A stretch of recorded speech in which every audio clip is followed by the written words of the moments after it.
Limit as a सम। तो आज हम जो जिस टॉपिक में हैं, ये टॉपिक हमें क्या करेगा, हमें ये बताएगा कि क्यों एरिया जो होता है वो इंटीग्रेशन से कैलकुलेट करते हैं। देखो, मैथमेटिक्स में रेक्टेंगल, ट्रेपीजियम, ये सब का एरिया निकालना बहुत आसान है।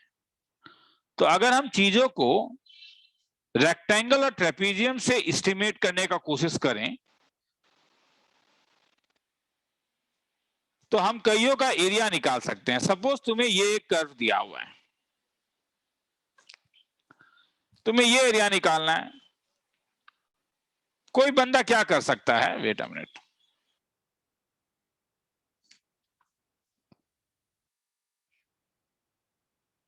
जीरो से शुरू करता हूं, 1 तक लेके जाता हूं। पहले इसके लिए दिखाता हूं, वो ज्यादा बेटर है। कोई एक बंदा ऐसा बड़ा बड़ा 3 रेक्टेंगल और ये एरिया निकाल देगा। इक्वल लेंथ का, दिखने से नहीं लग रहा मगर इक्वल लेंथ है, मान के चलो। और बोलेगा कि ये एरिया तो अब तुम आराम से निकाल सकते हो। अगर मैं इसका नाम ये 1 चाहिए तो इसे अगर मैं 1/3 दे दूं, इसे 1/4 दे दूं, इसे 2/4 दे दूं, तो ये 3/4 हो जाएगा और ये क्या हो जाएगा, 4/4। फंक्शन अगर y is equal to suppose f of x है, तो ये पॉइंट जो होगा, ये पॉइंट a जो होगा, a का x कोऑर्डिनेट कैसा दिख रहा है, 1/4, तो y कोऑर्डिनेट कैसा दिखेगा, f ऑफ 1/4। तो इसका मतलब है ये हाइट तुम्हें पता चल गया कितना, f ऑफ 1/4। तो अगर मैं इसका एरिया पूछूं, del 1 का एरिया पूछूं, तो del 1 का एरिया क्या होगा, इसका बेस का लेंथ हो गया 1/4 इंटू कितना, हाइट कितना हो गया, f ऑफ 1/4। तो del 2 का एरिया क्या होगा, अगर मैं ये एरिया पूछूं तो इसका भी बेस क्या हुआ, 1/4 और हाइट कितना आया, ये 2/4 है। तो ये पॉइंट बी कैसा दिखेगा, ये पॉइंट f ऑफ 2/4 दिखेगा। तो f ऑफ 2/4, तो del 3 अब डायरेक्टली बोलो क्या होगा, ये del 3 अगर है और ये del 4 है, 1/4 into f of 3/4 और del 4 1/4 इंटू f ऑफ 1/4, 4/4। तो अगर मैं इन सबको ऐड कर दूं तो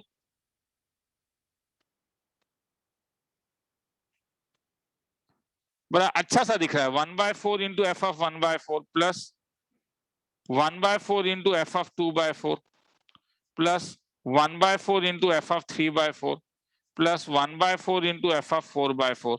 अगर मैं समेशन के फॉर्म में लिखूं तो 1/4 summation r is equal to 1 to 4 f of क्या, r/4। ठीक है, मगर इसमें एक एरर है। क्या एरर है, ये ब्लू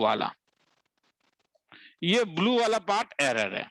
ये तुमने एक्स्ट्रा एरिया निकाला, ज्यादा या कम, क्या बोलते हो, ज्यादा। ठीक है, तो ये एरिया जो होगा वो हर समय रिक्वायर्ड एरिया से तो बड़ा होगा, रिक्वायर्ड एरिया से। अब इसे और कम करने के लिए क्या किया जा सकता है, अगर मैं इससे और छोटा ट्रायंगल ले लेता, मतलब 1/8 ले लेता अगर, तब मेरा एरर कम होता है या नहीं, क्या बोलते हो।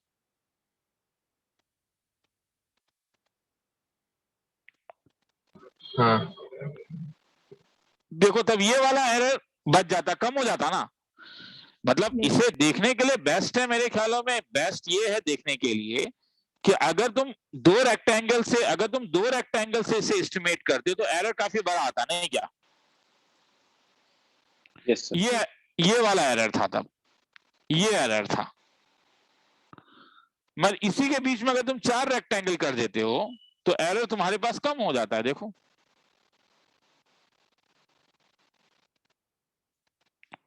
और अब जो एरर है वो ये रेड वाला एरर है।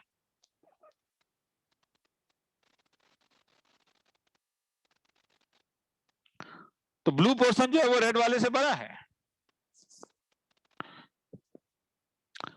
तो अगर मैं इसी टाइप करते करते इसे इनफाइनाइट छोटा कर दूं तो क्या होगा, ऑलमोस्ट एरर किसकी ओर जाएगा, तब जीरो तब ऑलमोस्ट एरर 0 की ओर जाएगा। तो अगर मैं इसे अभी n के टर्म में लिखूं तो इसे कैसा लिख सकता हूं? n के टर्म में क्या मैं इसको ऐसा लिख सकता हूं? मैंने अगर n इंटरवल लिया होगा तो r कहां से कहां तक जाएगा? 1 से लेके f ऑफ क्या? r by n।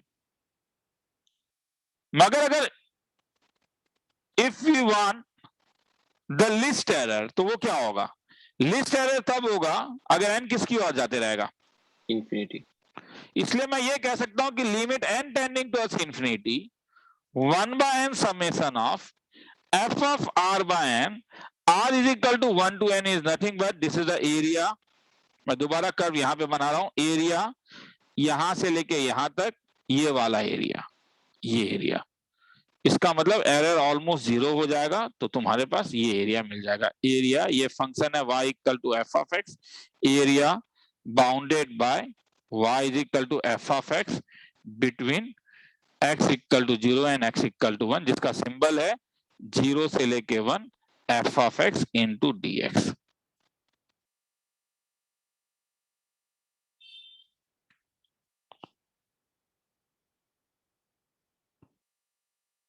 तो हेंस मैंने क्या बोला? मैंने कहा लिमिट एज अ सम, कि तुम छोटे छोटे रेक्टेंगल्स में अगर इसे डिवाइड करोगे तो हर रेक्टेंगल का जो एरिया होगा वो होगा 1 by n into F of R by n। ये हर एक रेक्टेंगल का एरिया होगा। अगर del 1 लोगे तो r1 का वैल्यू 1 होगा, अगर del 2 लोगे तो r का वैल्यू 2 होगा। ऐसे n रेक्टेंगल्स हैं और रेक्टेंगल को एकदम छोटा करते करते अगर इंफिनिटी लेके चले जाओगे तो ये जो एरर तुम्हारे पास है ये एरर ऑलमोस्ट खत्म हो जाएगा और तुम्हें केवल ये एरिया मिलेगा। तो लिमिट एज अ सम तुम्हें ये कहता है कि 0 से लेके 1 f ऑफ x dx को तुम क्या लिख सकते हो? Limit n tending to infinity summation r is equal to 1 to n। बाहर एक चीज का जरूरत पड़ेगा, वो विथ ऑफ द रेक्टेंगल था f of r by n। मतलब एग्जाम्पल अगर मैं तुमसे पूछूं कि मुझे कोई बोलेगा limit n tending to infinity 1 by n summation r is equal to 1 to n r by n का होल स्क्वायर क्या होगा? तब देखो क्या करना है। r बाय n को मैं किससे रिप्लेस कर दे रहा हूं? फंक्शन से। ये कौन से फंक्शन का स्क्वायर है? तो r बाय, बस एक ही चीज सोचो क्या करना है, r बाय n को अभी x से रिप्लेस कर देना है। अभी बस एक ही चीज याद रखो कि replace r by n by x। तो ये कहां से कहां तक एरिया होगा? 0 से लेके 1 तक क्या? x square dx। तुम बोलोगे सर यहाँ पे आपने ग्राफ से नहीं समझाया। जरूरत नहीं है ना रे, जरूरत नहीं है, तुम्हें तो यही करना है ना। सीरियसली कह रहा हूं। Limit n tending towards infinity 1 by n summation r equal to 1 to n e to the power r by n। ये अगर ट्वाइस n होता तो तब क्या अंतर होता? देखते हैं ट्वाइस n होता तो। अगर तुम n देते हो तो फाइनल जब तुम देते हो तो तुम्हारा 1 क्यों n तक क्यों गया था? क्योंकि ये r बाय n। अगर मैं r का वैल्यू n देता हूं तो ये आर्गुमेंट क्या बन गया? बोलो 1। तो एकदम शुरू से बोल रहा हूं, r अगर 1 है तो आर्गुमेंट क्या बना? 1 बाय n। अगर n इंफिनिटी की ओर जा रहा है तो 1 बाय n किसकी ओर जाएगा? इंफिनिटी। नहीं, ध्यान से देखो, अगर n इंफिनिटी की ओर जा रहा है तो 1 बाय n किसकी ओर जाएगा? 0। तो इसलिए ये 0 हो गया, 0 1 बाय n। ठीक है, उसके बाद 2 बाय n। जाते जाते लास्ट क्या आएगा बोलो? जब तुम n डालोगे तो n by n। n by n का मतलब 1। इसलिए इंटीग्रेशन कहां से कहां तक आया? 0 से 1। यहां पे क्या हो रहा है? तो इंटीग्रेशन कहां से कहां तक आएगा? अगर r का वैल्यू ट्वाइस n डालोगे तो ये ट्वाइस n बाय 2 हो जाएगा। इसका मतलब है तुम जो x एक्सिस को ब्रेक कर रहे हो, कैसे ब्रेक कर रहे हो? 0, फिर तुमने 1 बाय n लिया, फिर तुमने 2 बाय n लिया, फिर तुमने 3 बाय n लिया। क्या तुमने n बाय n में खत्म किया? नहीं, ये r इक्वल टू n के लिए था और गया r का लास्ट वैल्यू क्या था? Twice n by 2। तो इसलिए इसका वैल्यू क्या हो जाएगा? कहां से कहां तक? 0 से 2। 0 से लेके 2 क्या? e to the power x dx। Sir हाँ बोलते जा। सर वो 0 कैसे है नहीं समझ में आया। 0 तो यहाँ पे हो रहा है ना, क्योंकि तुम लिमिट n लोअर लिमिट क्या है ये बोलो ना। लोअर लिमिट क्या है? लोअर लिमिट है 1 बाय n, मगर limit 1 n by n. Tending to infinity, क्या हो गया तब? 0. तो तू केवल 1 बाय n को देख रहा है, उसके साथ अगर तू ये मिला दे तो आया समझ में? हाँ. और अपर लिमिट में क्या हो जाएगा? 2. twice n बाय n, तो 2, तो इसलिए लिमिट कहां से कहां तक होगा? 0 से 2. इसका मतलब है कि अगर तुम्हें इतना समझ में आ गया तो मुझे तो लग रहा है कि अब तुम लोग ये भी मुझे बोल पाओगे, समेशन ऑफ अगर r थ्राइस n से लेके 5n तक होता तब क्या बोलते हो? log r by n. 3 से लेके 5 तक. क्योंकि ये 3 से थ्राइस लेके n 5 क्या log करोगे? x thrice n dx. को तो n से डिवाइड करोगे तो ये 3 से होगा, ये 5 हो जाएगा log x dx. अब सबको इंटीग्रेट कैसे करोगे? ये तो कर लोगे ना, ये u का काम करेगा, ये v का काम करेगा, हाँ. ये तो डायरेक्टली हो जाएगा e square minus e to the power 0 e square minus 1. तो हेंस मैंने क्या किया? मैंने जब सिखाया तो मैंने जीरो से सिखाया, क्योंकि जीरो से सिखाना मेरे लिए आसान था. मैंने 0 लिया, मैंने 1 बाय n लिया, और मैंने ये रेक्टेंगल का एरिया लिया del 1. मैंने ये 2 बाय n लिया, मैंने ये रेक्टेंगल का एरिया लिया. मैंने 3 बाय n लिया, मैंने ये रेक्टेंगल का एरिया लिया. ये अगर 1 है तो ये n बाय n है, तो लास्टली मैंने ये रेक्टेंगल का एरिया लिया, ये n माइनस 1 बाय n है. तो del 1 है, ये रेक्टेंगल del 2 है, ये रेक्टेंगल del 3 है, और ये रेक्टेंगल del n है. तो del 1 का एरिया क्या आया? 1 by n into del f 1 of 1 by तुम्हारे n. पास हो जाएगा 1 बाय n इंटू, क्योंकि ये वाला पॉइंट जो होगा ये f ऑफ 1 बाय n था, ये point f of 2 by n था. तो हाइट जो होगा ये, तो ये हाइट होगा, तो f ऑफ 1 बाय n, तो f of 1 by n. del 2 का एरिया क्या आया? 1 by by n n into f of 2 2 by by n. n. और del n का एरिया क्या आया? 1 by n into f of n by n.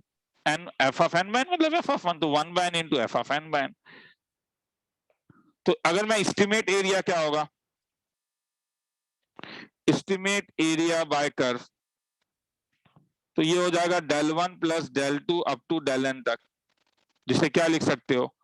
1 by n को बाहर निकाल लो, summation r equal to 1 to n f of r by n. पर ये एस्टिमेशन है, अच्छा एरिया के लिए क्या निकालोगे? टू परफेक्ट एस्टिमेशन क्या करोगे? n tending to towards Limit n perfect tends to infinity. Estimation, n को इंफिनिटी तक लेके जाओगे, तो limit n tending towards infinity 1 by n summation r is equal to 1 to n f of r by n. क्या दिया ये मुझे? 0 से 1 क्या? f of x dx which is area bounded. ऊपर वाला थ्योरी लिखने का जरूरत नहीं है, यही थ्योरी लिखने से हो जाएगा. लिखना है तो लिख लो, फिर आगे चलूंगा. सर. बोलते जा, सुन रहा हूँ. सर आपका सर वॉइस थोड़ा सा ऐसे क्रैक टाइप का आ रहा है, यूजुअल. अब ठीक, अब ठीक है. हाँ सर. ठीक है, इसे आराम से लिखो. ठीक है, लिमिट एज सम थ्योरी का नाम दो. मैं 2 मिनट में आ रहा हूं, लिखो इसको.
हाँ रुक जा, नहीं चले जा रहा हूँ।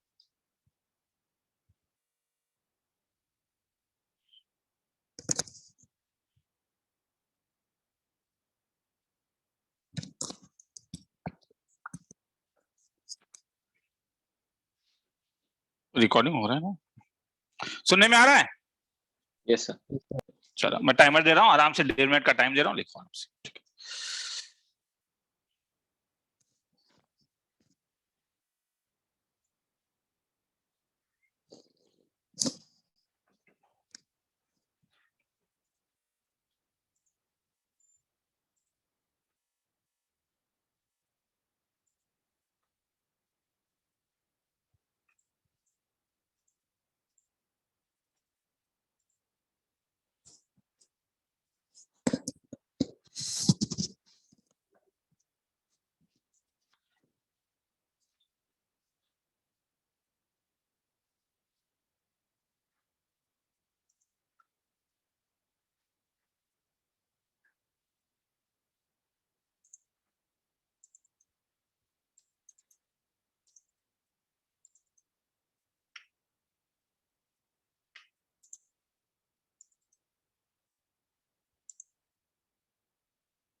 निकलूं आगे? तो थोड़ा रुक।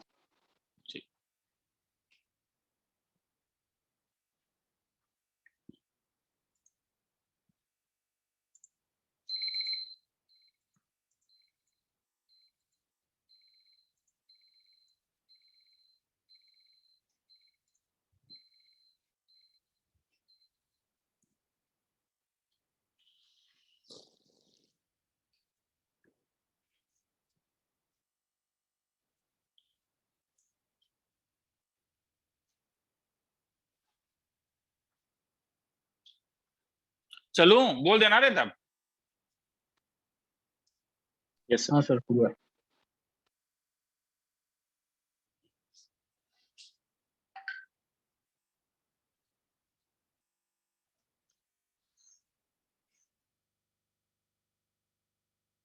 If Sn is equal to 1 by 1 plus root n plus 1 by plus 2 root over twice n plus 1 by आगे लिखने का last term 1 by n plus root over of n square, find limit n tending towards infinity Sn।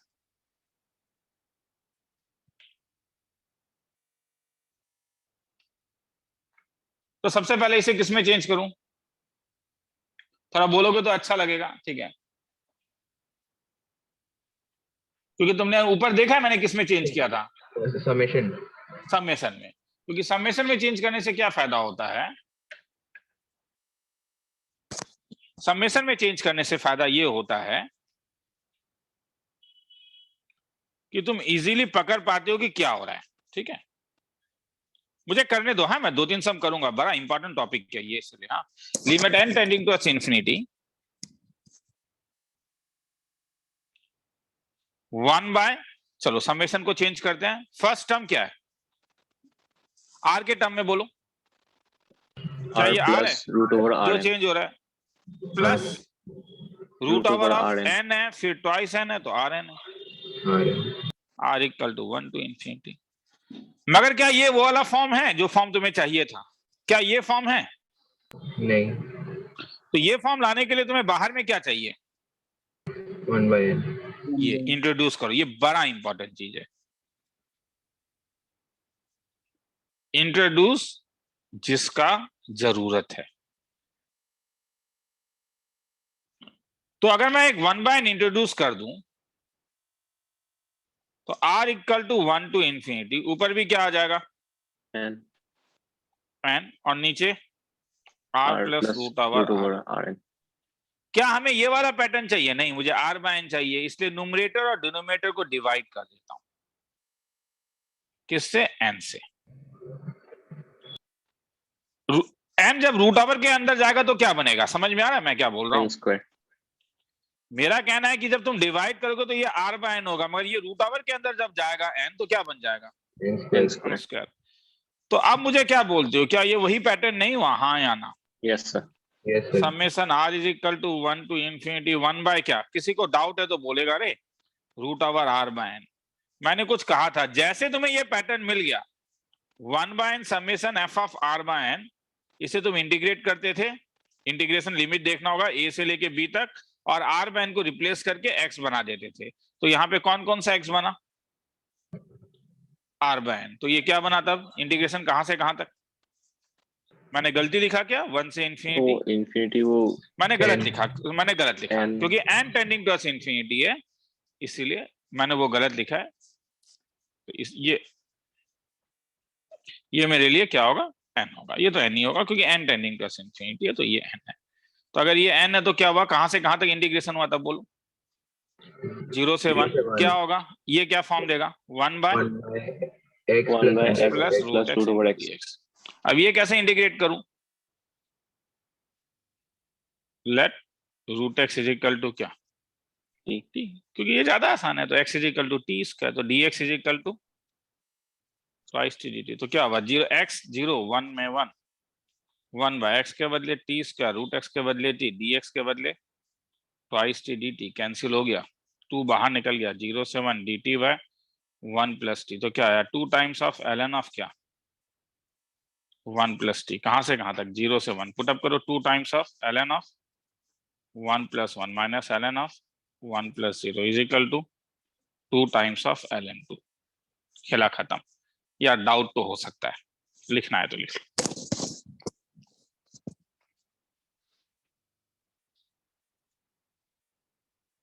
मेरे समझाने में problem हो सकता है, कहीं भी प्रॉब्लम हो सकता है, कहीं भी डाउट है तो मुझे रोको।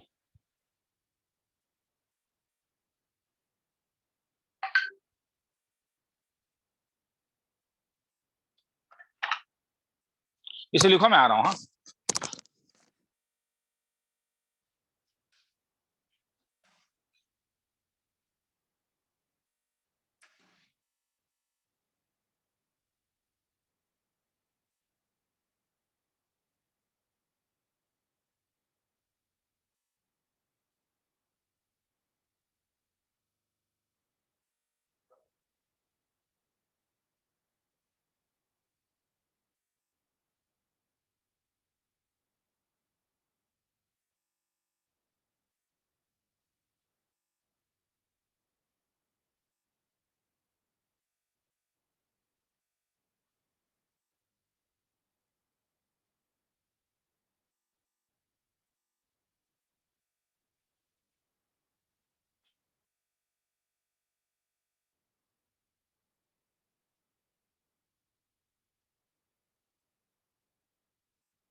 हो गया सर। आगे चलूं? Yes sir. ठीक है, चलो 2 minute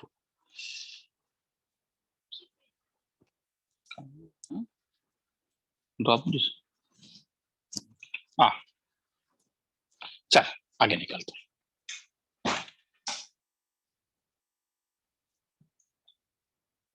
limit n tending to infinity, किसी को डाउट है तो बोलेगा 1 by n plus 1 1 by n plus 2 जाते जाते 1 बाय थ्राइस n। तो अब यहाँ पे ये पकड़ना जरूरी है कि लास्ट टर्म क्या है। हाँ, जैसे ऊपर देखो पकड़ा, हाँ ऊपर ऊपर कैसे पता चला कि n तक गया, क्यों?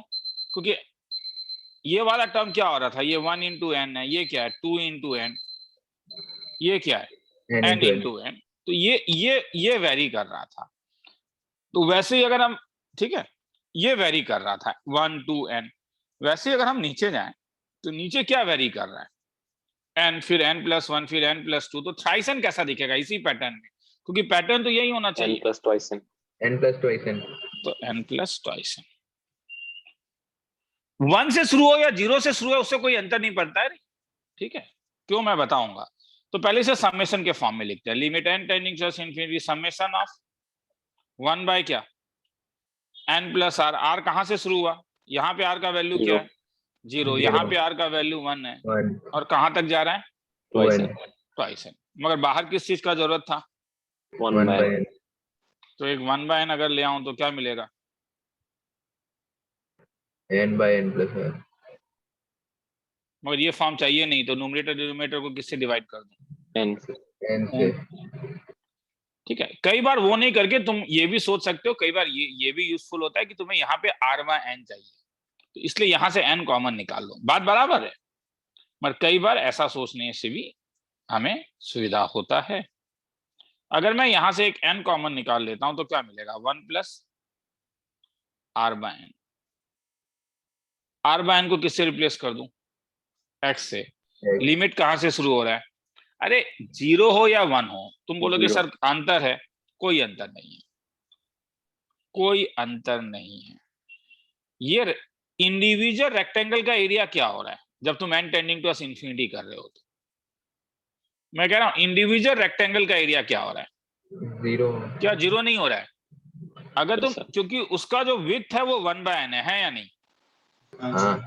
एक इंडिविजुअल रेक्टेंगल का जो विड्थ है वो 1 बाय n है, और तुम n टेंडिंग टू इंफिनिटी कर रहे हो, तो ये विड्थ किसकी ओर जा रहा है, तो उसमें अगर तुम दो एक्स्ट्रा या 5 एक्स्ट्रा रेक्टेंगल ऐड कर दो या हटा दो, अंतर पड़ेगा क्या, नहीं. मतलब मेरा कहना है ये अगर 0 नहीं होके ये अगर 7 भी होता तो मुझे प्रॉब्लम नहीं होता, क्योंकि 7 होने से भी जब मैं 7 बाय n करूंगा, limit n tending to infinity 7 by n करूंगा तब भी वो मुझे 0 देगा, limit n tending towards 1 by n करूंगा तब भी 0 देगा, मगर हाँ अगर r n होता तो अंतर होता, क्यों, क्योंकि तब अगर मैं limit n tending to infinity n by n करता तो ये 0 नहीं देता, क्या देता 1. तो 1 देता, तब अंतर होता, मगर यहाँ पे तुम 7 दो n दो 4 5 हटा लो 4 5 लेके एक्स्ट्रा डाल दो, क्या जाता है, उससे कोई अंतर, तो कहां से कहां तक लिमिट शुरू हुआ था, अपर वाला नीचे वाला 0 हो गया, ऊपर ट्वाइस n है रे, 2 से 2 तक इसी जाएगा. सेंस से, तो 0 से 2 तक ये किससे रिप्लेस होगा, n तो कैंसिल हो गया, 1 by 1 plus x. By 1 plus x. छोड़ दो रे, Yes, sir. Yes, sir. हाँ सर 0 से 2 तक, तो थोड़ा इसे वो कर दूं क्या, अच्छे से लिख दूं क्या, कभी कभी ऐसा भी हो सकता है कि सीक्वेंस सीरीज से तुम नीचे निकालोगे तुम्हें tn मिलेगा, वेरी गुड, ऊपर वाला कैपिटल tn मिलेगा, यहाँ पे f ऑफ rn मिलेगा, यहाँ पे 1 बाय n मिलेगा, और limit n tending to infinity, तब सर क्या करेंगे, तब इंटीग्रेशन होगा a से लेके भी f of x dx, a किसका लिमिट होगा, where lower limit a is equal to क्या होगा, limit n tending to infinity, किसको किससे डिवाइड करोगे, t ऑफ n को किससे डिवाइड करोगे, n से, और b क्या होगा, limit capital T of n को n से डिवाइड करोगे, तो इससे तुम्हें लोअर और अपर लिमिट आ जाएगा। किसी को लिखना है तो लिख लो, फिर आगे चलेंगे, कहीं डाउट है तो पूछना तुम्हारा हक है। तो वो T of n फिर से समझा देंगे, मेरा कट हो गया था. नहीं, ये T ऑफ n कुछ भी हो सकता है ना, मतलब मेरा कहना है कि समेशन सपोज मैंने दे दिया n square plus thrice n, sorry thrice n नहीं होगा क्योंकि 1 बाय n, तो तुम थ्राइस n को किससे डिवाइड करते थे, n से. तो अब मैं ये थ्राइस n हो सकता है, ये 5n हो सकता है, तो उसे सिंबलाइज मैं कर रहा हूँ tn से, आया समझ में, Yes, sir. और ऊपर वाला क्या कर ले रहा हूँ, Capital T n. Capital T by n, ठीक है, ये टर्म नहीं है, हाँ ये वो फंक्शन है, तो क्या करोगे tn बाय n, ठीक है, या नहीं तो इसे और एक चीज लिख सकते हो, ये लोअर लिमिट है तो इसे L बाय N लिख लो, ये अपर लिमिट है तो क्योंकि बाद में भी यूज पड़ेगा कैपिटल L का, L बाय N लिख लो। तो क्या अंतर होगा, ये तुम्हारे पास स्मॉल L बाय N हो जाएगा, ये कैपिटल L बाय N हो जाएगा। तो अपर और लोअर लिमिट आ गया। किसी को लिखना है तो लिख लो, आराम से लिखो, टाइम तो दे ही रहा हूँ 1.5 मिनट का। मैं लाइन में हूँ, कुछ डाउट है तो पूछ सकते हो।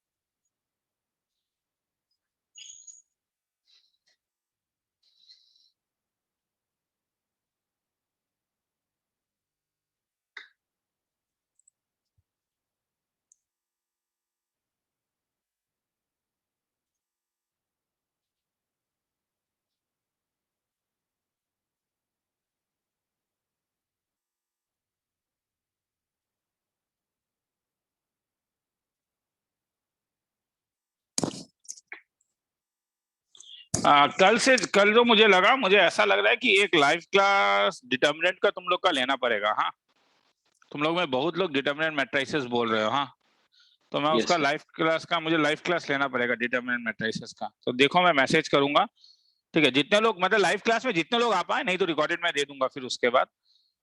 तो वो मुझे कल ये पता चल चुका है, ठीक है, कि मैट्रिसेस और डिटर्मिनेंट में करवाना है, ठीक है? तो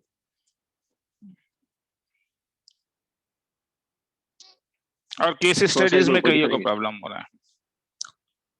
मगर वो जो किस में आया था, गुरुकुल में आया था या किस में आया था, मुझे नहीं याद नहीं है। वो वाला क्या बोलते हैं, एलपीपी का वर्ड प्रॉब्लम कोर्स में नहीं है। हाँ,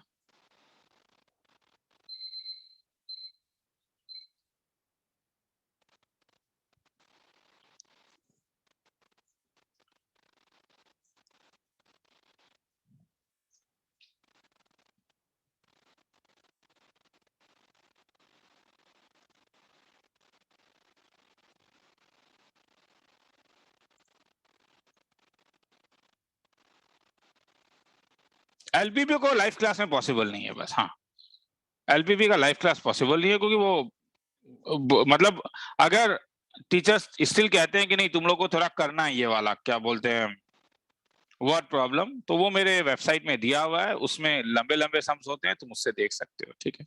स्टिल ठीक है, मैं देखता हूँ अगर कुछ केस स्टडीज मार पाऊँ तो। केस स्टडीज तो मार सकते हैं।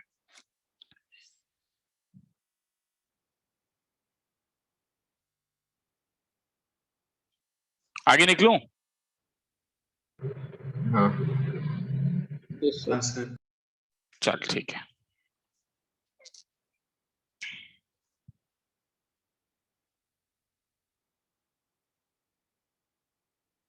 थोड़ा टाइम लूंगा हाँ इस टॉपिक में। अब जरूरी नहीं हर समय जिंदगी इतना ही हार्ड हो, कई बार ये दिया ही रहता है, जैसे ट्वाइस एन, ऊपर एन दिया हुआ है, नीचे थ्राइस एन स्क्वायर दिया हुआ है, प्लस 4n के दिया हुआ है, प्लस के स्क्वायर दिया हुआ है, ठीक है?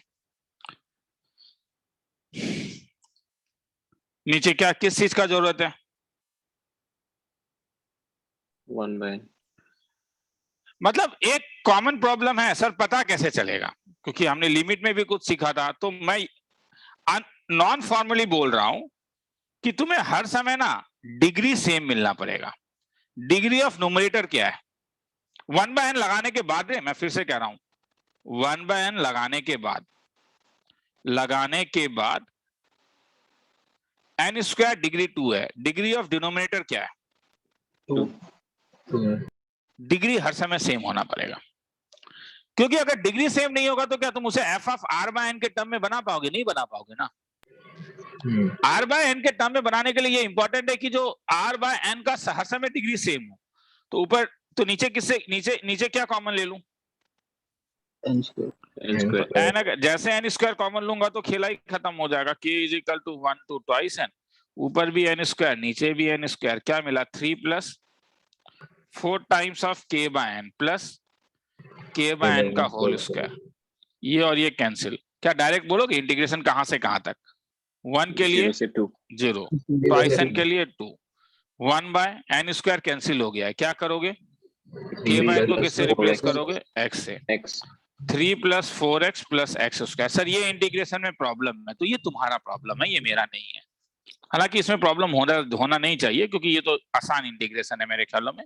परफेक्ट स्क्वायर बना लोगे, x+2 का होल स्क्वायर -1 और √dx/a² - b² का एक फॉर्मूला था, वो तुम लगा देना, आंसर आ जाएगा। किसी को लिखना है तो लिख लो, फिर आगे चलेंगे। आ रहा है समझ में? Yes sir.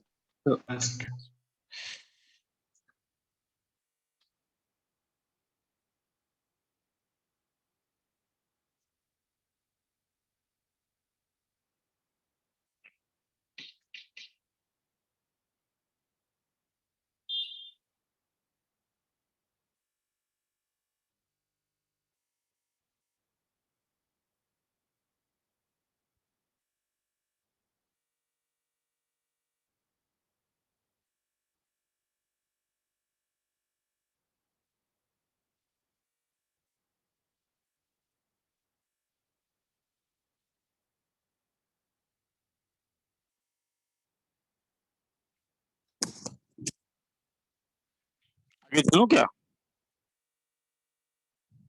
सर थोड़ा रुकिए। रुक जाता हूँ।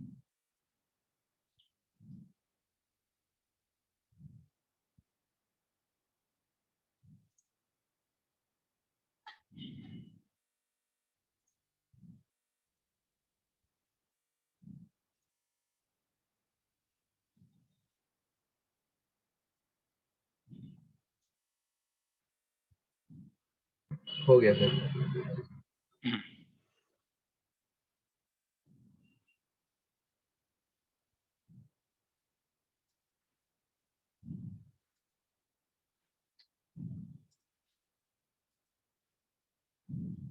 चलो,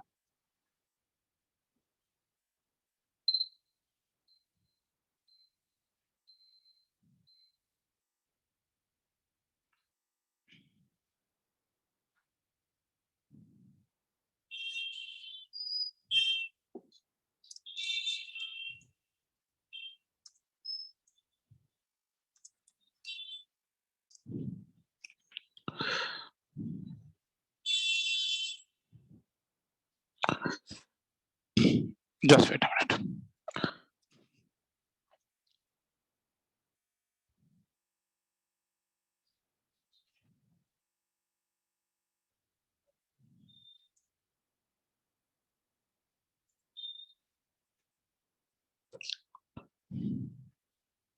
ये करूंगा नहीं, बस तुम लोग मुझे, मेरे ख्याल में ये इसमें तो कुछ बोलो, एक ही बार में बोल दोगे मुझे। r = 1 to n cos square r pi by twice n, बोल पाओगे? इसमें तो कुछ करना ही नहीं है, ये तो रेडीमेड है, लिमिट रेडीमेड फ्रॉम खाना है। 0 to ठीक है, 1 limit cos 0 to 1। square pi/2x। रुक जाओ, 0 to 1। हाँ, क्या करोगे फिर? cos क्या बोलो? cos square.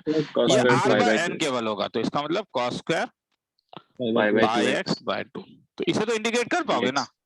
Yes sir. कैसे करोगे?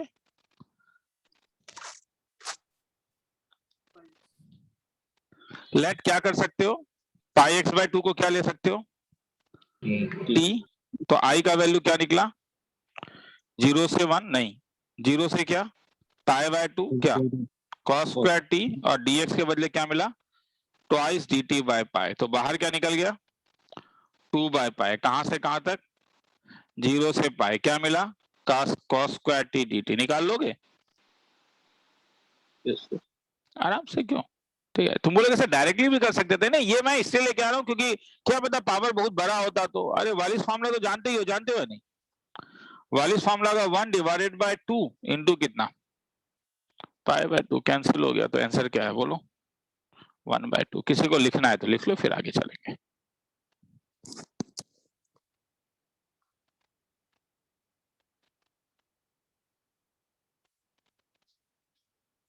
तो चलो, एडिशन वाला खेला खत्म। हाँ, अब मल्टीप्लीकेशन वाले में आते हैं।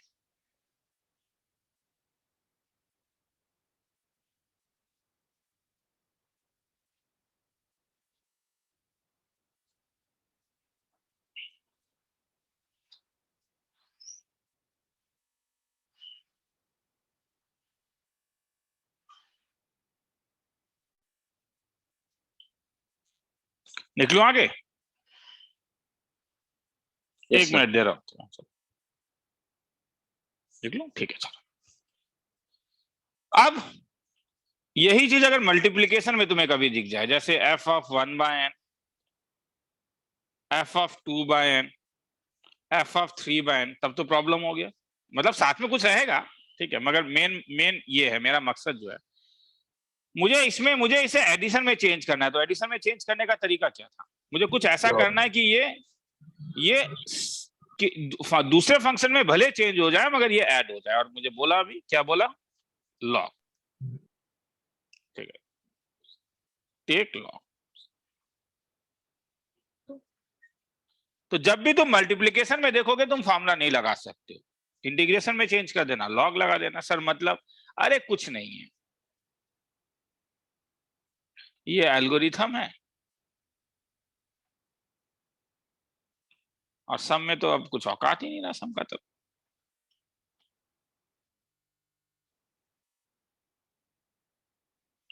तुम्हें निकालना है limit n tending to infinity sine pi by twice n, sine twice pi by twice n, sine thrice pi by twice n, sine pi by 2 whole to the power 1/n।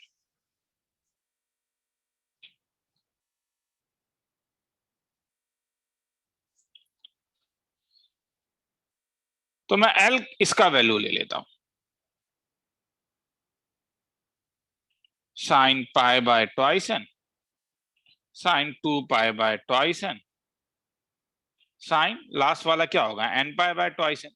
वो तो भैया, ये तो भैया ऑब्जर्व करना होगा, ये तो you have to observe, same pattern होना पड़ेगा ना रे। ये पाई है, ये 2 पाई है, तो ये n पाई है, तो ये 1/n। दोनों साइड लॉग ले लेता हूं। लॉग क्योंकि कॉन्टिन्यूअस फंक्शन है तो लिमिट बाहर आ सकता है, तो लॉग अंदर चला जाएगा। Sine pi by twice n dot dot sine n pi by twice n whole to the power 1/n। ये 1/n बाहर आ जाएगा। कौन सा दो प्रॉपर्टी यूज कर रहा हूं रे? Limit n tending to infinity log of fn x is same as log, क्योंकि कॉन्टिन्यूअस फंक्शन है तो limit n tending to infinity fn x। मतलब लॉग और लिमिट को तुम इंटरचेंज कर सकते हो। दूसरा वाला तो जानते ही हो, 1/n मेरे पास एक फॉर्मूला ही था, log a to the power n को क्या लिख सकते हो? n N log a। log तो A. बाहर आ जाएगा limit n tending to infinity 1/n। और क्योंकि ये आर्गुमेंट का चलो ये एक बार लिख ही लेता हूं, पाई बाय ट्वाइस n, उसके बाद 2 पाई बाय ट्वाइस n, और जाते जाते sine n pi by n। मगर अगर मैं जानता हूं फॉर्मूला कि log ab का फॉर्मूला क्या था रे?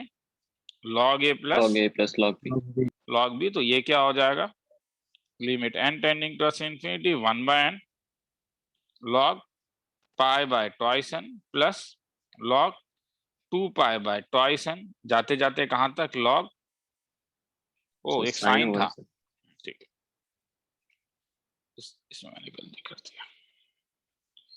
ये sine pi by twice n into sine 2 pi by twice n into sine n pi by twice n। तो क्या हुआ? ये log sine pi by twice n log sine 2 pi by twice n। अरे समझा रहा हूं, इतने इसलिए इतना लंबा हो रहा है रे। 4-5 सम कर लोगे तो इतना लंबा नहीं होगा। हाँ, इसे तुम बहुत चीजों को ब्रेन में कर पाओगे। अब समेशन लिखोगे तो क्या हुआ तब? Limit n tending to infinity summation log क्या क्या चेंज कर रहा है? पाई 2 पाई n पाई। तो क्या हो गया? ये sine sine r pi r pi by 2n twice n। r कहां से शुरू हुआ? 1 से कहां तक गया? n तक। क्या इंटीग्रेशन बना? ऊपर कहीं एक बार देख लेना, डाउट हो सकता है, ठीक है, क्योंकि मैंने एक लिखने में गड़बड़ कर दिया था इसीलिए, ठीक है। इंटीग्रेशन कहां से कहां तक हो सकता है? 0 से 1 क्या? लॉग ऑफ क्या? साइन r बाय n को किससे रिप्लेस करोगे? पाई बाय 2 X. तो ये हो जाएगा पाई x बाय 2। अब क्या करूं? कुछ कर सकता हूं क्या? हाँ, क्या? पाई x बाय 2 को t ले लेता हूं, तो इसका वैल्यू क्या हुआ? 0 0, ऊपर पाई बाय 2 लॉग, ये हो जाएगा साइन t, और dx के बदले हो जाएगा नीचे 2 बाय पाई dt। क्या इसका कोई एक स्टैंडर्ड फॉर्मूला था, याद है किसी को? -π/2 log 2, तो खेला खत्म। 2/π इंटू थैंक्स माइनस π/2 ln2 तो इज इक्वल टू ये आंसर नहीं होगा रे, क्योंकि तुम किसका वैल्यू निकाल रहे हो? तुम वैल्यू किसका निकाल रहे हो? तुम log l का, l का वैल्यू नहीं निकाल रहे हो, तुम log l का वैल्यू निकाल रहे हो। तो तुम्हें क्या मिला? L तुम्हें log l is equal to minus log 2 आया। log कैंसिल नहीं होगा क्योंकि आगे एक माइनस है, तो इसे क्या लिख सकते हो? log of half. हाँ अब सही है, तो log l equal to log half. तो l का वैल्यू क्या आया, कोई बोलेगा? 1/2 हाफ। वेरी गुड, मुझे अच्छा लगा करवा के, तुम्हें अगर अच्छा लगा करके तो मुझे भी अच्छा लगा। लिखो इसे, टेक योर टाइम। छोटे छोटे अक्षर हैं इसलिए मुझे बोलोगे तो मैं धीरे धीरे ऊपर लेते हुए निकल जाऊंगा।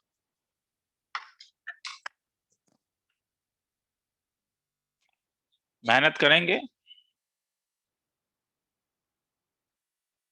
तो सही तरीके से सब कुछ हो।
लिख लिया ऊपर वाला, नीचे कर दूं?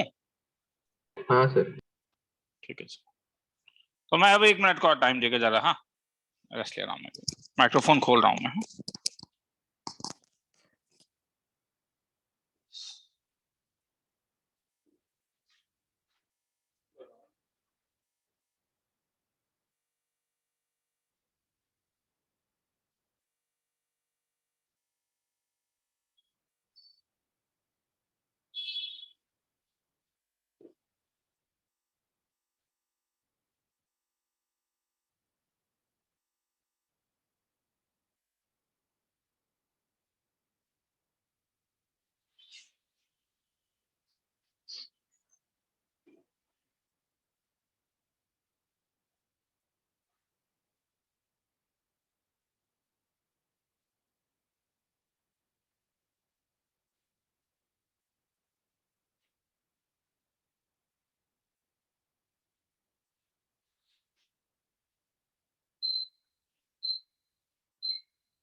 हो गया सर।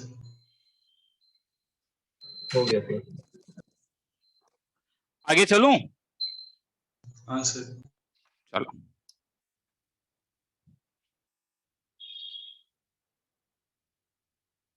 तो इस टॉपिक में और एक सम तो बनता है कि पहला वाला सम था, इसमें तुमने सीखा ये।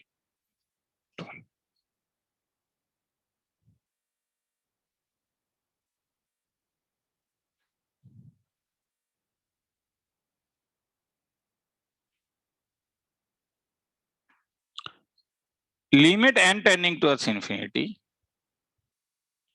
twice n sorry twice n divided by 1 by n is equal to option number A 4, option number B 4 by E, option number C 4 by E square, option number D 8.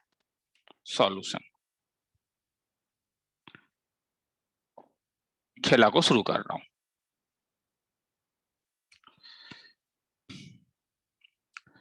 NCR का मतलब था n factorial by r factorial factorial n minus r n minus r। तो उस logic से twice n cn का value होगा twice n factorial by n factorial twice n minus n factorial upper minus lower limit this is twice n factorial, नीचे आ गया n factorial n factorial. तो जिस चीज का वैल्यू मुझे लिमिट निकालना है, मुझे पहले उस चीज को देखते हैं, ठीक है। इन्फिनिटी बाद में ले लूंगा, पहले मैं ln मतलब nth टर्म का बात कर रहा हूं, तो ये मेरे लिए अभी twice n cn 1 by n है, या प्रोडक्ट में तो इसे pn अभी मैं मानता हूं, वो ज्यादा बेटर है मेरे ख्यालों में। और this is equal to I got twice n factorial divided by n factorial whole to the power 1 by n factorial. तो ट्वाइस एन फैक्टोरियल को अगर मैं लिखना चाहूं तो मुझे मालूम है ये 1 into 2 into 3 डॉट डॉट एक n आएगा, फिर उसके बाद एक n+1 आएगा। सुनने में आ रहा है? Yes sir. ठीक है, तो थोड़ा सा यहाँ पे डिस्टरबेंस हुआ था, इसलिए मुझे लगा कि हो सकता है मैं कट के आऊं। 1 by n, ये तो समझ में आया। फैक्टोरियल अलग इसलिए लिखा क्योंकि मुझे देखो कटने से पहले ही ये तुम्हें ऑब्जर्व होना पड़ेगा इस स्टेप में कि कैंसिल हो रहा है, कैंसिल होगा।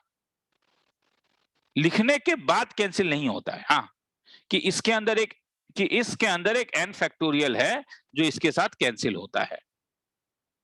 तो this can be written as तब n+1 n+2 जाते जाते twice n whole divided by n into n-1 या n फैक्टोरियल है तो 1 into 2 into 3 dot dot n whole to the power 1 by n। इसका दो तरीका है। एक तरीका है कि सबको तुम्हें क्या चाहिए, तुम्हें 1 by n चाहिए तो एक बार तो नीचे भी लेके आ सकते हो। मतलब सर, मतलब मेरा कहना है कि एक तो ये तरीका है कि तुम ये करो, क्या एक 1 by n ले आओ, फिर एक क्या ले आओ 2 by n ले आओ, फिर क्या एक n by n ले आओ और मल्टीप्लाई कर दो n to the power n से, और यहां से सबसे कॉमन ले लो एक वो तरीका है, मगर मैं उसमें इंटरेस्टेड नहीं हूं। तो सर आप किस में इंटरेस्टेड है? मैं इंटरेस्टेड हूं इस चीज में कि नीचे कितने टर्म्स हैं n और ऊपर भी कितने टर्म्स हैं, n टर्म्स। सबको एक एक दे दो। मतलब n+1 को 1 दो, n+2 को ऐसा दो जिसके साथ कुछ अच्छा हो, कैंसिलेशन हो, और ट्वाइस n को n+n by n। क्या फायदा? अगर अलग अलग लिखूं तो ये ब्रैकेट ले लेता हूं, ये क्या मिला 1+n, ये क्या मिला 1+n/2 1+n/2 1+n/3 और जाते जाते 1+n/1 ये pn है। अब यहीं पे limit n tending to infinity है, वो बाद में लिया जा सकता है। पहले क्या ले लूं? लॉग, क्योंकि इससे पहले तुमने देखा था क्या लॉग लेना अच्छा है। लॉग डायरेक्टली करूं? लॉग लोगे तो ये 1 by n कहां आ जाएगा? ऊपर में क्या भाई, क्योंकि 1 by n बाहर आ जाएगा और ये सब आर्गुमेंट इनटू में है, तो ये क्या हो जाएगा log plus 1+n plus log 1+n/2 1+n/2 plus dot dot dot 1+n by n। Summation के फॉर्म में क्या आएगा? Log 1+n by r। r कहां से कहां तक? 1 से लेकर n तक। अरे लिमिट क्यों लगाऊं? समझ में आ रहा है ना? मुझे डायरेक्टली बोलो इंटीग्रेशन क्या होगा। तो इसका मतलब लॉग एल का वैल्यू क्या हो जाएगा इंटीग्रेशन के टर्म में, बोल सकते हो क्या? 0 से 1 0 से 1, हाँ बोलते जाओ। log 1 plus log of 1 plus x dx। भाई इसीलिए 1 plus x या 1+1 by x। 1+1 by x। 1 plus 1 वो by 1 plus 1 आया by समझ x में, आया समझ में ना? हाँ, क्यों? Yes, ठीक sir. है, ये 1 by n है, summation r is equal to 1 to n है, ये log हो जाएगा 1 plus 1 by, मुझे r by n चाहिए, समझ में आया? तो r Yes, by sir. n replace होगा, इसलिए ये क्या हो गया? 1 plus कितना? 1 by x dx is equal to 0 to 1, क्या लिख सकते हो? log of x plus 1 by x dx, मेरे ख्याल में छोड़ सकता हूं क्योंकि ये तो बोर्ड लेवल का इंटीग्रेशन है। log of x plus 1 minus log x dx। Sir हाँ, बोलते जा। सर वो एक बार बता सकते हैं 2n फैक्टोरियल का एक्सपेंशन कैसे करते ट्वाइस एन फैक्टोरियल को तो मैंने ऐसे एक्सपेंड किया ना कि कोई भी एन फैक्टोरियल का एक्सपेंशन क्या था? 1 2 से लेके कहां तक, ये तो समझ में आया? हैं? हाँ ये तो ट्वाइस एन फैक्टोरियल क्या होगा? 1 2 से लेके कहां तक? Twice n। क्या इसके अंदर एक एन फैक्टोरियल नहीं होगा? हाँ और उसके बाद वाला टर्म क्या होगा? n+1 n+2 से लेके कहां तक? हाँ n plus n, ठीक ठीक। आया समझ में? ये दिखिए और ये दिखना होगा। हाँ, ठीक है। तो अब इसे इंटीग्रेट कैसे करें? Integration by parts. ये किसका काम करेगा? u का। ये किसका काम करेगा? दो दो अलग u बनेगा, मतलब 0 से 1 पहले बनेगा log ऑफ, छोड़ दो रे, Plus 1 dx. Yes, sir. हाँ सर ये सब तो छोड़ देता हूँ यार, ये तो बोर्ड लेवल का समय है यार, ये ठीक है। यहाँ पे अब हम लोग करेंगे तो अननेसेसरी, फिर जिस लेवल में अभी हम लोग हैं तो वहां पे तो आराम से लिखो, आराम से लिखो, बड़े बड़े अक्षरों में लिखो, और कहीं डाउट है तो पूछो।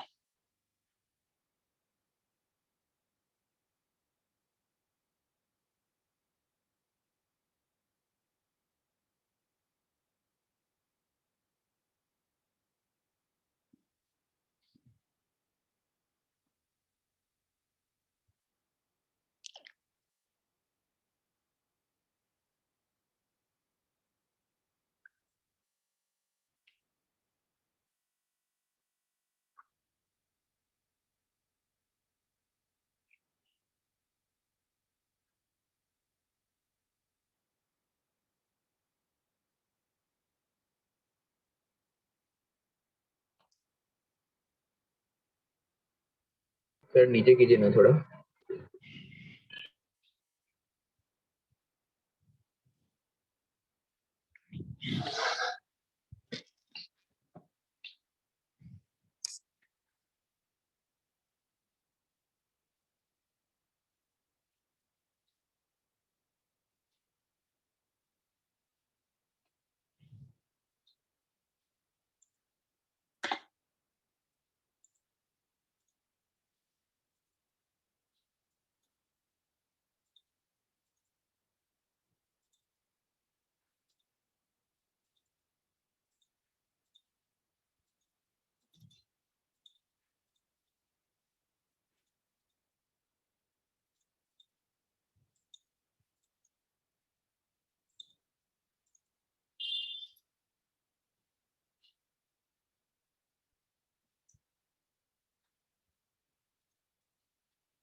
हो जाने से बोल देना, या मैं दे ही दे रहा हूँ, 1 मिनट करना।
आगे चलूं?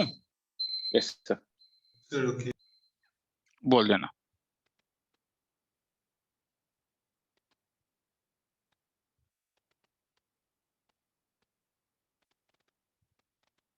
हाँ सर ओके।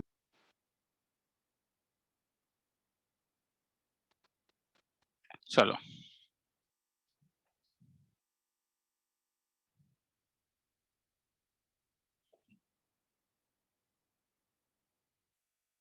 उसके बाद वाले में आते हैं।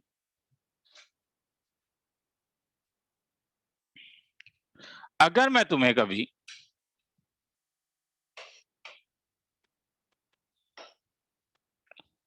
ये फंक्शन का ग्राफ है,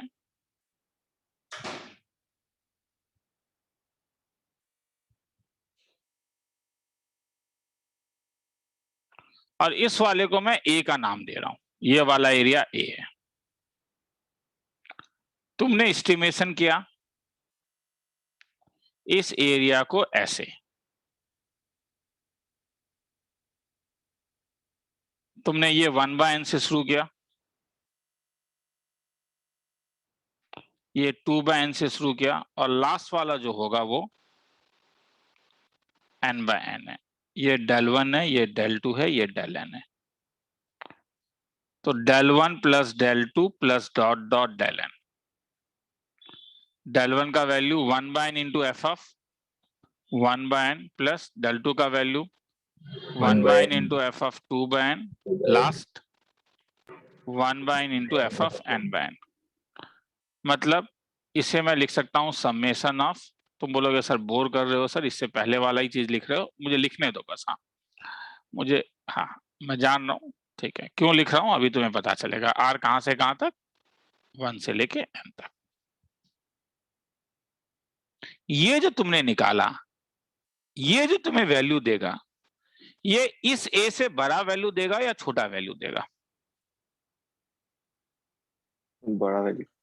बड़ा, क्योंकि यहाँ पे एरर क्या हो रहा है, पॉजिटिव में आ रहा है। नहीं क्या फिजिक्स में मेरे ख्याल में तुम लोग जो भी बोलते हो पॉजिटिव नेगेटिव मुझे याद नहीं है, हाँ ज्यादा आ रहा है, हाँ तो वो एरर। तो इसका मतलब है this must be greater than कितना हो जाएगा तब, ए से लेके b f of x D x. Very good. मगर मेरे ख्याल में मैं ये वाला भी तो एस्टिमेशन कर सकता था।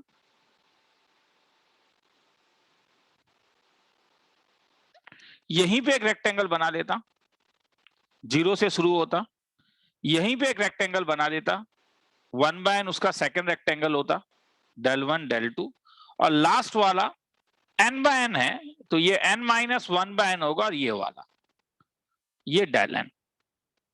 यहां पे del1 कैसा दिखेगा, ब्रेथ तो वही होगा क्या, 1/n। लेंथ क्या होगा, ये 0 है तो ये पॉइंट कैसा दिखेगा, एफ ऑफ 0। तो ये दिखेगा f of 0/n। del2 कैसा दिखेगा, 1/n into f of 1/n। 1/n, क्योंकि ये वाला लेंथ, ये लेंथ कितना होगा, f of कितना, और ये लेंथ कितना होगा, ये length f of n minus 1/n। तो del n कैसा दिखेगा, 1/n into f of n minus 1/n। तो अगर तुम यहाँ पे del1 plus del2 plus dot dot dot del n करोगे तो क्या मिलेगा, 1/n summation of f of r/n। मगर r कहां से शुरू होगा, 0 से n माइनस 1। देखो मैंने तुम्हें एक चीज कहा था कि जब तुम limit n tending towards infinity देते हो तो दोनों सेम हो जाता है, नहीं क्या? मतलब तुम लॉजिक में एक चीज कह सकते हो, एक लेफ्ट हैंड लिमिट होगा और एक राइट हैंड लिमिट होगा, समझ में आ रहा है ना? yes, एक थोड़ा कम होगा, एक थोड़ा ज्यादा होगा। मगर अभी मैं n टेंडिंग टुवर्ड्स इंफिनिटी नहीं लिख रहा हूं, तो क्या बोलोगे, इसमें जो ये येलो वाला रुका तो क्या बोलोगे, तो ये a से बड़ा होगा या छोटा होगा, ये a से, तो this is less then a, मतलब a से लेके b f of x dx। तो कभी कभी तुम्हें ये करना पड़ता है, ठीक है, तुम्हें कभी कभी ग्राफ ड्रॉ करके देखना होगा, 0 से शुरू हो रहा है तो x एक्सिस के पॉइंट से शुरू होगा, दूसरे से शुरू होगा तो y एक्सिस के पॉइंट से शुरू होगा। और मैं सीरियसली कह रहा हूं कि लिखने से अच्छा एक सम पहले देखना है ताकि चीजें क्लियर हो जाए। जैसे तुमसे पूछा जाएगा let Sn is equal to summation of k is equal to 1 to n k square plus n square divided by n cube. Tn is equal to summation k is equal to 0 to n minus 1 k square plus n square divided by n cube. Then which one of the following is true? Option number A, Sn is less than 4 by 3. Option number B, Sn is greater than 4 by 3. Option number C, Tn is less than 4 by 3. Option Tn is greater than 4 by 3. ठीक है, तो पहले मुझे problem क्या है ये देखो। हाँ, मैं ऊपर में जाऊंगा, लिखने का टाइम दूंगा। रे सर कि सर ये भी नहीं लिखने दोगे क्या? ये क्यों नहीं दूंगा यार, ये मेन थ्योरी है, इतना देर समझाया है। पहले फंक्शन को तो एस्टिमेट करो कि कौन सा फंक्शन है। Step 1, get the function whose area to be calculated. कैसे? अरे लिमिट एज सम करके किसी एक को भी, दोनों एग्जैक्टली सेम पैटर्न है, किसी एक में लगा दो। जैसे एस इंफिनिटी लगाओगे तो क्या हो जाएगा, limit n tending to s infinity summation of क्या आ गया, k is equal to 1 to n क्या, k square plus n cube. ऊपर का डिग्री कितना है? 2, नीचे का डिग्री कितना है? 3. भैया गलत हो गया, मैंने तो कहा था कि डिग्री सेम होना चाहिए, मगर यहाँ पे एक चीज और चीज नहीं हुआ है, और एक चीज नहीं हुआ है। क्या अभी मैंने लिखा था, तो पूरा चीज याद रखोगे ना कि बाहर एक 1 बाय n होगा। तुम बोलोगे सर याद है, इसीलिए तो आपको बोल रहे हैं। वही तो, इसलिए तो मुझे अच्छा लगता है डिवाइडेड बाय n स्क्वायर। कुछ कुछ बंदों को ऑनलाइन और ऑफलाइन में ज्यादा डिफरेंट नहीं पड़ रहा है, मैं जान रहा हूं। अगर अलग अलग कर दें, limit n tending to infinity, मगर कईयों के लिए डिफर कर रहा है, मैं ये भी जान रहा हूं। k is equal to 1 to n, 1 plus कितना, k square by n square. क्या करोगे, किससे रिप्लेस कर दोगे? 0 से 1 क्या हो गया, ये 1 plus x square dx। Break करोगे तो 1 के लिए 1, एक्स स्क्वायर के लिए 1 by 3 is equal to 4 by 3। कौन सा फंक्शन का ग्राफ ड्रॉ होगा? Get the function. तो फंक्शन क्या है? F of x is equal to क्या, 1 plus x square. Required area तुमने निकाल ही लिया है, कितना है एरिया बाउंडेड, 4 बाय 3। अब दोबारा ऊपर जा रहा हूं, ठीक है। एस एन किससे शुरू हो रहा है, 1 से, याद रखना। हाँ, और टी एन किससे शुरू हो रहा है, 0 से। तो y is equal to 1 plus x square का ग्राफ कैसा होगा? 0 में 0, 1 में 2, 0 में 1, मैंने गलती बोला, ऐसा ग्राफ होगा, ठीक है। एस एन कहां से शुरू हो रहा है? 1 से। 1 से मतलब 1 बाय n से शुरू हो रहा है ना? Yes sir. ये तो क्या बोलोगे, दो ही बनाने से समझ में आ गया क्या? एस एन जो होगा वो क्या होगा, किससे बड़ा होगा, 4 बाय 3। तो टीएन निकालने का क्या जरूरत है? टीएन तो यहीं पे मैं बता देता हूं क्यों। ये टीएन होगा या नहीं? Yes sir. तो ये जब है, ये जो है, ये क्या बोलोगे, तो टीएन इज लेस देन 4। एक लेफ्ट हैंड लिमिट होगा तो दूसरा राइट हैंड लिमिट है, खेला खत्म। काफी लंबा थ्योरी है। ओ, किसी को डाउट है यहाँ पे? लिखते वक्त भी हो सकता है किसी को। ये मैंने एसएन बनाया रे, एसएन कैसे आया ये समझ में आया? एसएन का फॉर्मूला क्या था देखो, एसएन था क्या, समेशन ऑफ क्या, 1 by n k is equal to 1 to n f of r by n। तो इसका मतलब ये शुरू कहां से हो रहा है, f ऑफ 1 बाय n से शुरू होकर कहां तक जा रहा है, f of n by n तक। और tn जो हो रहा है वो क्या हो रहा है, 1 बाय n कहां से शुरू हो रहा है, f ऑफ 0 बाय n से शुरू होकर कहां तक जा रहा है, f of n minus 1 by n। तो जब मैंने ग्राफ बनाया तो मैंने देखा कि ग्राफ अपवर्ड पैराबोला है, वो तो मुझे पता चलेगा, पता होगा ही, ये तो 1 प्लस एक्स स्क्वायर का ग्राफ है। तो ये वाला जो ग्राफ था, ये 1 बाय n से शुरू होने वाला ग्राफ है, बस एक ही बनाने से पता चल जाता है। तो हेंस Sn जो होगा वो 4 बाय 3 से बड़ा है। जब Tn है वो 0 से शुरू हो रहा है, Tn जो है वो 0 से शुरू हो रहा है, तो 0 से शुरू हो रहा है मतलब ये, फिर ये 0 है, ये एरिया, फिर ये 1 बाय n है तो ये एरिया। तो Tn is less than 4 by 3। कहीं डाउट है तो पूछ सकते हो मुझसे, किसी को लिखना है तो लिखो।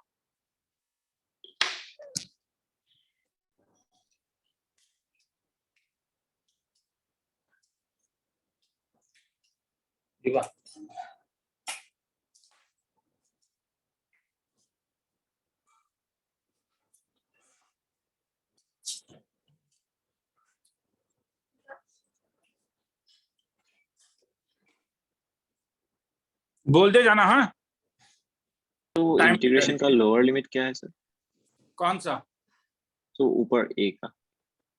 ए से बी मैंने लिख दिया, वो ठीक है, वो जीरो से कुछ भी है, मतलब जो भी है। ओके हाँ, सर। वो तो ऐसे ही मैंने। हाँ,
आगे चलूं?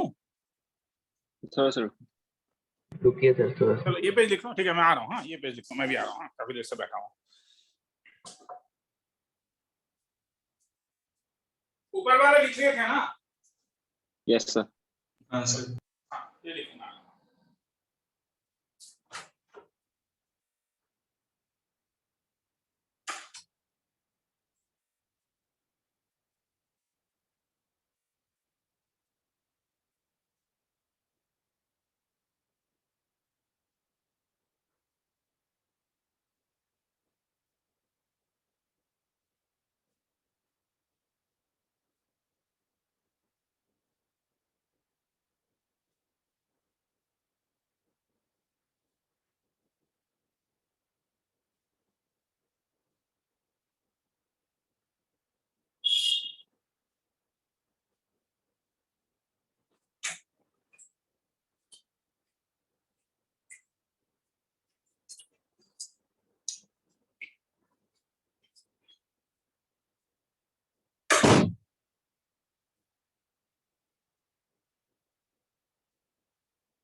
आगे चलूं? Yes sir. किसी को लिखना है तो लिख लो।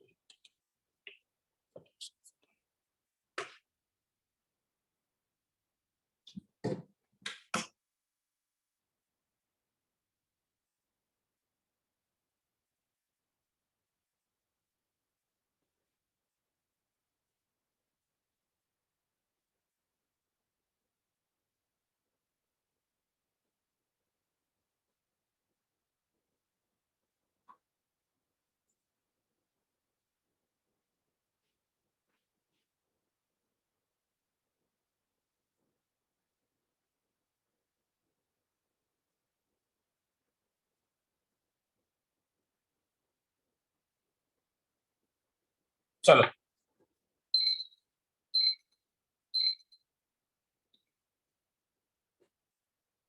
सर हाँ बोल। सर वो SN ग्रेटर देन 4/3 नहीं समझ में आया। नहीं मतलब एसन एसन तो कौन सा ये एरिया एसन होगा ये समझ में आया है, पहले ये बोल। ये तुम आया एसन सर। कैलकुलेट कर रहे हो तो ये जो होगा रिक्वायर्ड एरिया से तो बड़ा होगा। रिक्वायर्ड एरिया तो तुमने निकाल ही लिया है ना कितना।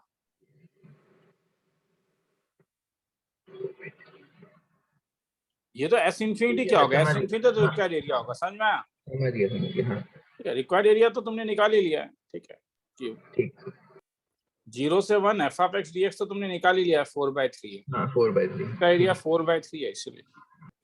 आगे चलूं? हाँ सर। चलो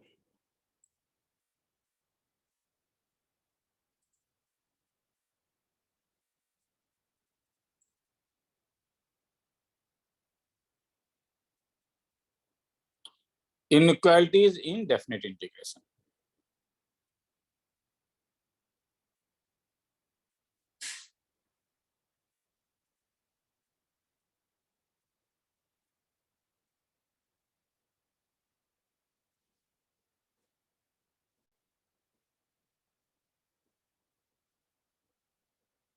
दो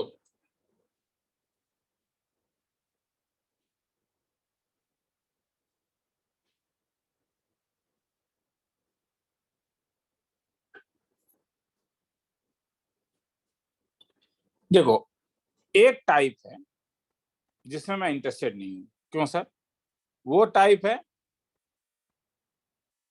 to the definite integration and then use inequality. जैसे अगर तुमसे कभी पूछे कि इफ प्रॉब्लम -a से लेके e⁻x + x² into ln of x plus root over of x² + 1 multiplied by dx is greater than 3/2, then a can be option number A -1, option number B -2, option number C 3, option number D 4। ये सब में मैं interested नहीं। Sir क्यों? ऐसा क्या बुरा बात है इसमें? पहले सम लिखना है तो लिख लो, 30 सेकंड दे रहा हूँ फिर बताता हूँ। कुछ बुरा नहीं है मगर इसमें मैं इंटरेस्टेड नहीं।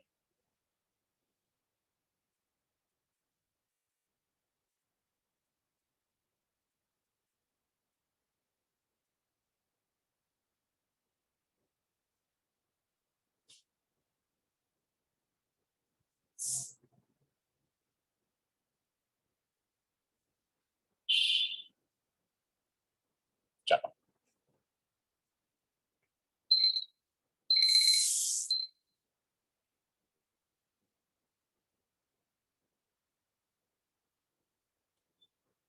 तो अगर मैं इसे इंटीग्रेट करना चाहूं, जैसे जो इंटीग्रेशन दिया हुआ है -a से a है तो दिमाग में आ रहा है कि अलग अलग करके देख लूं एक बार। -a से x² into ln of x plus root over of x² + 1 dx। ये फंक्शन ना तो इवन है ना तो ऑड है। x² एक इवन फंक्शन है और ये कलरफुल वाला जो फंक्शन है जिसे मैंने येलो कलर कर दिया, ये इवन है या ऑड है। ये सब चीजें याद रखना होगा कि अगर मैं f ऑफ x को ln of x plus root over of 1 plus x² लेता हूं तो f of -x क्या हो जाएगा? ln of root over of 1 plus x² -x तो सर ना तो इवन है ना तो ऑड है, ठीक है। अगर रैशनलाइज करोगे तो क्या आ जाएगा, ऊपर क्या आ जाएगा, माइनस एक्स स्क्वायर, नीचे क्या आ जाएगा 1 plus x square plus x, मतलब क्या आया ln of 1 by x plus root over of क्या 1 plus x square which is nothing but minus ln of x plus root over 1 plus x square is equal to minus f of x. तो क्या मिला f Odd. Of minus x is equal to minus f of x. तो ये even और अगर ये odd है तो मिला के क्या मिलेगा तब, ये odd. Even into odd, Odd. तो हेंस ये तो वैनिश कर जाएगा क्योंकि माइनस ए से है। तो बच क्या गया आई का वैल्यू, माइनस ए से लेके E to the power X D X is equal to E to the power A E to the power minus A. I किसी से बड़ा बोल रहा है, किससे 3/2 से, इसका मतलब E to the power A minus 1/e to the power A, ये आई का वैल्यू है, इज ग्रेटर देन 3/2। इसे सॉल्व करने के लिए क्वाड्रेटिक दिख रहा है क्योंकि मैं ई टू द पावर ए को टी ले सकता हूँ, तो T minus 1/2 1/t is greater than 3/2, cross multiply कर देता हूँ, टी स्क्वायर क्रॉस मल्टीप्लाई, हाँ ई टू पावर तो ऑलवेज पॉजिटिव होगा, कर सकता हूँ, T square minus 1 multiplied by 2 is greater than thrice T, क्योंकि टी हर समय 0 से भरा होगा।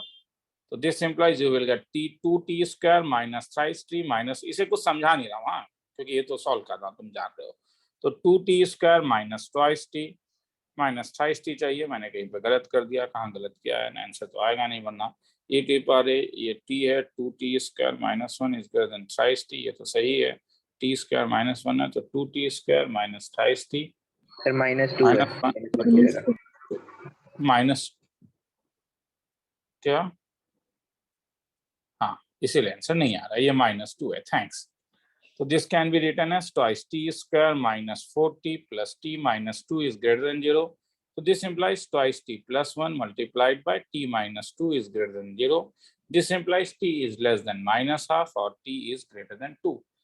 t less than minus half possible नहीं है, e to the power minus half कभी भी नेगेटिव नहीं हो सकता, इसका मतलब है e to the power हर समय 2 से बड़ा होगा, तो a जो होगा वो ln 2 से बड़ा होगा। अब ln 2 का अप्रोक्सीमेट वैल्यू क्या है, ln 2 का क्वेश्चन में तो दिया नहीं है इन लोगों ने, मगर मैं ये जानता हूँ कि 2 जो है वो किससे 1 से बड़ा होता है मगर e से छोटा होता है, क्योंकि e का वैल्यू क्या था 2.73, इसका मतलब है ln 2 जो है वो कहाँ से कहाँ तक लाई करेगा, ln 1 से लेके ln e तक, मतलब ln 2 कहाँ से कहाँ तक लाई करेगा, 0 से लेकर 1 तक, 1 तक, ठीक है। तो इसका मतलब ये हो गया कि ln 2 जो होगा वो अप्रोक्सीमेटली 0. डॉट डॉट डॉट कुछ होगा, 0.xyz होगा, तो ये 0.xyz होगा, तो इससे बड़ा कोई नंबर चाहिए। तो सर एग्जैक्टली जो नहीं पता है, ऑप्शन भी मेरे ख्याल में वैसा ही होगा कि तुम्हें एग्जैक्टली पता होने का जरूरत नहीं है। 0. समथिंग से बड़ा 3 होता है, 0. समथिंग से बड़ा 4 होता है, वो समथिंग क्या है 0. वो तुम्हें लाने का जरूरत नहीं है। कोई ln 2 का वैल्यू जानता है तो अच्छी बात है, फिजिक्स में हो सकता है तुम्हें जरूरत पड़े, मैथ्स में तो जरूरत नहीं पड़ता, इसलिए मुझे वैल्यू नहीं पता है, लिखना है तो लिख लो, फिर आगे चलते हैं। तो ये सब में मैं इंटरेस्टेड नहीं, क्योंकि इसमें मैंने देखा जाए तो लास्ट 5 मिनट मैंने बर्बाद किया, क्योंकि मैंने तुम्हें इनइक्वालिटी में कुछ नहीं सिखाया। मैंने पहले मैंने डेफिनेट इंटीग्रेशन किया, उसके बाद मैंने उसमें वैल्यू लगा दिया। अब मैं जिस टॉपिक में इंटरेस्टेड हूँ वो इंपॉर्टेंट है, अब मैं जिसमें इंटरेस्टेड हूँ वहां पे अब मैं कॉन्सेप्ट लगाऊंगा इनइक्वालिटी का ही, रेदर देन इंटीग्रेशन करने से। जिसमें पहले इंटीग्रेट करना होता है दैट इज समथिंग डिफरेंट, मगर जिससे पहले इंटीग्रेट नहीं करना होता है अब हम उसमें इंटरेस्टेड।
हो गया सर।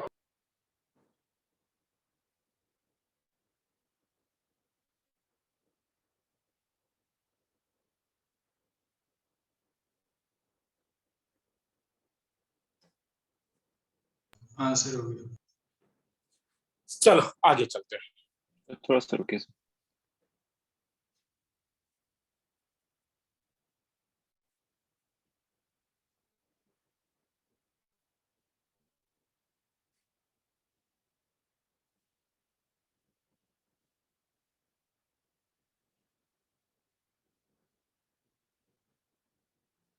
हाँ सर हो गया।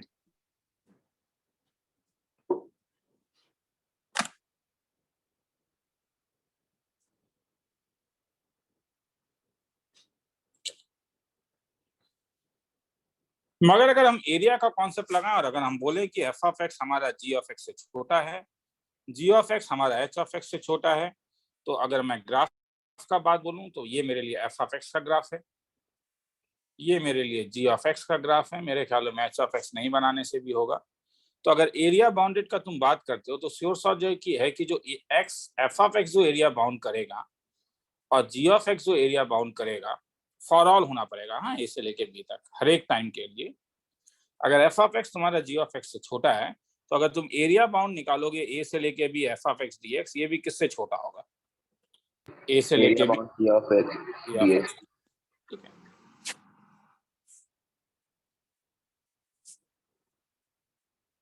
तो ये एक टाइप है।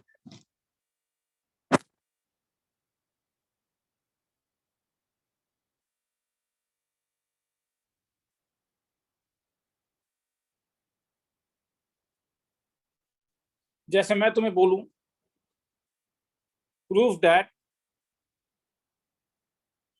पाई by 128 is less than pi by 4 से लेके पाई बाय 2,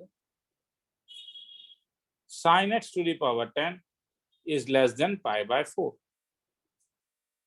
यहाँ पे कभी कभी थोड़ा सा बुद्धि लगाना होता है, कभी थोड़ा थोड़ा सोचना होता है कि पाई या पाई बाय 2 मुझे कब मिलेगा, क्या साइन एक्स के ऊपर कोई इनइक्वालिटी था। हम जानते हैं ये सम करने के लिए तुम्हें ये वाला फैक्ट तुम्हें याद रखना पड़ेगा कि अगर x 0 से बड़ा होता है तो साइन x जो है वो x से छोटा होता है। समझ में आया? Yes sir.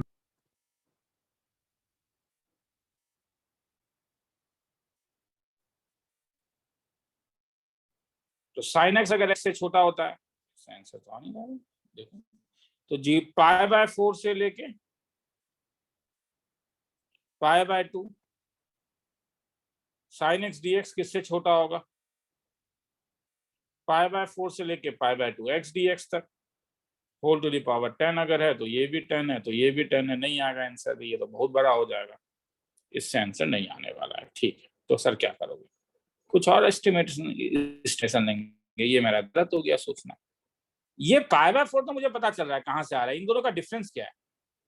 Difference of limits क्या है? पाई बाय 4। Pi by 4। तो इसलिए वो तो समझ में आ रहा है कि कहाँ से आ रहा है। साइन एक्स किससे छोटा है? 1 से। तो sine x to the power 10 किससे छोटा होगा? क्योंकि मैं फर्स्ट क्वाड्रेंट में हूँ तो मैं पावर, क्योंकि मेरे पास साइन एक्स मेरा पॉजिटिव होगा क्योंकि मैं एक्स फर्स्ट क्वाड्रेंट में हूँ। और तब मेरे पास क्या है? साइन एक्स अगर 1 टू द पावर 10 से, तो इसका मतलब sine x to the power 10 कहाँ से कहाँ तक? पाई बाय 4 से pi by 2 dx is less than का क्या हो जाएगा? पाई बाय 4 से लेके pi by 2 dx is nothing but pi by 2 minus pi by 4 is pi by 4। मतलब एक वाला तो मेरे पास आ गया। अब 128 कहाँ से आया? 128 2 का कौन सा पावर होता है? 9 तो 8 2 to the power 8 या 9? ठीक है 9 8 9 8 अगर मैं लेके आना चाहूं तो कैसे लाऊंगा? 1 by sine x 1 by pi by 2 लाना है। तो रुक जाओ, तो देखो मैं सोचना होगा मुझे पाई बाय 128 चाहिए जो पाई बाय 4 से लेके पाई बाय 2 के बीच में 7 सर 7 होगा। हाँ सर 7 होगा। चलो 7, ठीक है 2 to the power 7 में। ठीक है, एक काम करके देखूं क्या एक बार। साइन एक्स का ग्राफ ये था, देखते हैं, ये ग्राफ था y equal to sine x का, नहीं क्या? ये जो लाइन ज्यादा था ये किसका ग्राफ था? y इक्वल टू एक्स का। ये जो ऐसे करके घूम के चला जाएगा ये किसका ग्राफ होगा? ये वाला ग्राफ साइन इनवर्स ये हो जाएगा y equal to Y equal to X पे। मैंने खुद बनाया एक्स स्क्वायर का ग्राफ। हाँ, पाई बाय 2 में एक्स स्क्वायर का वैल्यू क्या होगा?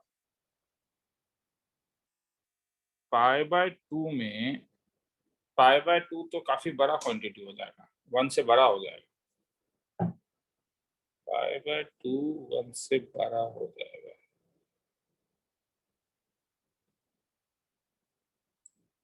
एक काम करके देखता हूँ, ज्यादा 10 मिनट।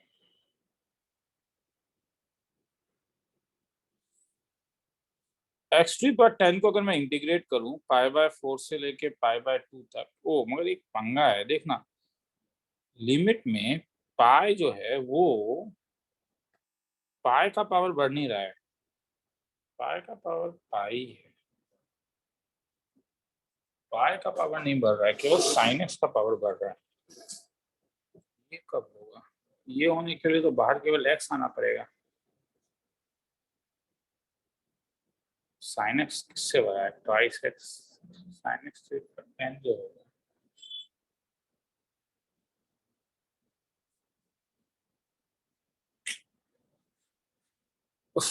रुक जा, सोचने दो मुझे। Sine x to the power 10 pi by 4 से पाई बाय 2 तक sine x to the power 10 dx है ये, pi by 128 2 to the power 7।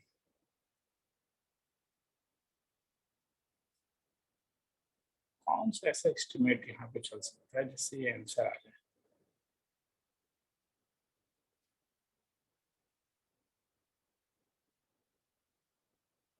Pi by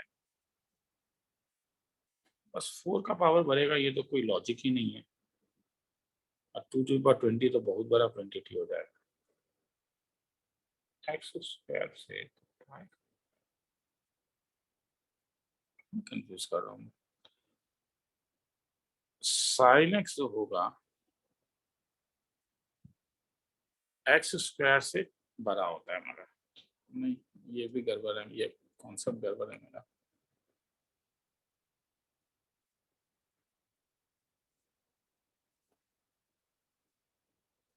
bye 128 चाहिए मुझे, sine x to the power 10 से एस्टिमेट करना है।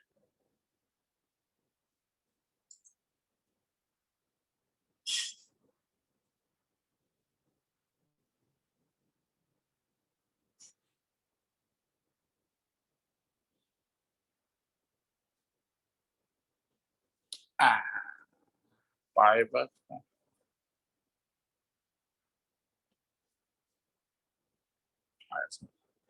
थोड़ा थ्योरी को चेंज कर रहा हूँ। हाँ, थ्योरी को चेंज कर रहा हूँ। अगर मैं एक अगर मैं ये कर्व बनाऊं, तो ये जो एरिया होगा वो कहां से कहां तक का एरिया होगा? y equal to f of x, required area जो होगा वो होगा a से लेके b f of x dx। ये इसका कौन सा वैल्यू है? क्या ये इसका मैक्सिमम वैल्यू है? Yes sir. तो सबसे बड़ा रेक्टेंगल जिसके ऊपर ये एरिया कंटेन्ड होगा ये नहीं होगा। मतलब ये जो येलो वाला एरिया तुम निकालोगे और ये ब्लू वाला एरिया जब तुम निकालोगे तो कौन बड़ा होगा? ब्लू वाला। ब्लू वाले का एरिया तुम जानते हो क्या होगा? ब्लू वाले का एरिया तुम जानते हो, ये हो जाएगा हाइट m है, ये b माइनस ए है। तो मुझे अगर मालूम चल गया कि एफ ऑफ एक्स का स्मॉलेस्ट वैल्यू m है और greatest value suppose capital M है, a से लेके b तक, अगर x a से लेके b तक होगा तब इंटीग्रेशन a से लेके b f of x dx का सबसे बड़ा वैल्यू किससे छोटा होगा? m टाइम्स ऑफ होगा। और सबसे Yes, sir. छोटा रेक्टेंगल जिससे एरिया बड़ा होगा वो ये वाला, इसका एरिया क्या होगा? इस वाले का area, M into B minus A. क्योंकि ये वाला कैपिटल है तो ये हो जाएगा स्मॉल m हो जाएगा, तो ये m times of b minus a हो जाएगा। तो हेंस मेरे पास ये एक रिजल्ट है। नाउ जब π/4 से π/2 sin x मैं बोल रहा था, sin x to the power 10, ये कहां से कहां तक लाई कर रहा है? x कहां से कहां तक लाई कर रहा है? π/4 से Pi by 2. π/4 से π/2 तक। तो sin x कहां से कहां तक लाई करेगा? 1 by root 2 से 1. 1/√2 से लेके 1 तक। तो sin x to the power 10 कहां से कहां तक लाई करेगा?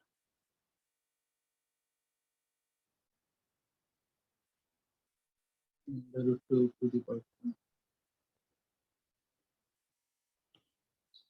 1 तक। तो इंटीग्रेशन π/4 से लेके π/2 sin x to the power 10 कहां से कहां तक लाई करेगा? तब ये क्या हो जाएगा? तब π/4 से π/2 क्या 1 into dx होगा, Pi by 4. और ये क्या हो जाएगा 2 to the power 5 मतलब 32। कहां से कहां तक? π/4 से लेके π/2 into dx। तो क्या आया तब? इसका वैल्यू तब क्या आया? 1/32 इंटू क्या π/2 माइनस π/4, तो ये π/4 हो जाएगा। तो into π/4 is less than I, is less than कितना? ये तो हम लोगों ने देखा ही था, तो कितना आया? π/1। तो इसलिए ठीक है, मेरा सोचने का ढंग गलत था, क्योंकि मैं उसे दोनों साइड अलग एस्टिमेशन देख रहा था। और ये मैक्सिमम और मिनिमम वाला सम है, लिखना है तो लिख लो, फिर आगे चलेंगे। तो कई बार तुम क्या करोगे, अगर ये फंक्शन का मैक्सिमम और मिनिमा निकाल लेते हो, मैं और एक सम करवा दूंगा अभी। अगर तुम मैक्सिमम मिनिमा निकाल लेते हो तो तुम्हारा काम बन जाता है। जैसे ये लिख लो, इसके बाद और एक सम करवा लेते, इसे लिख लो तुम।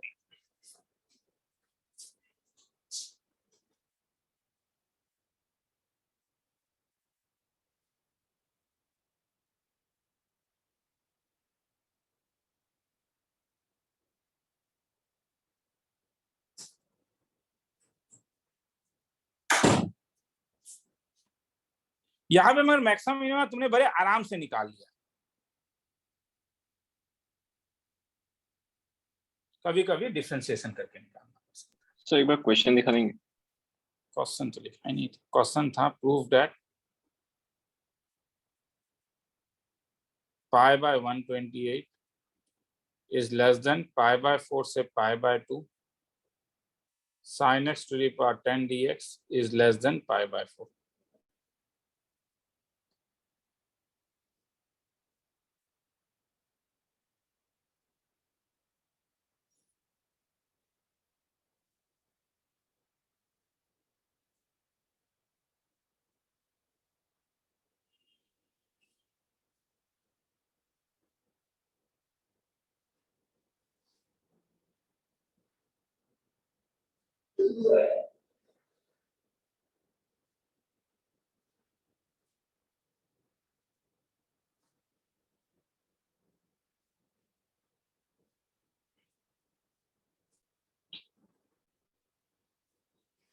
आगे चलूं? थोड़ा रुकिए सर।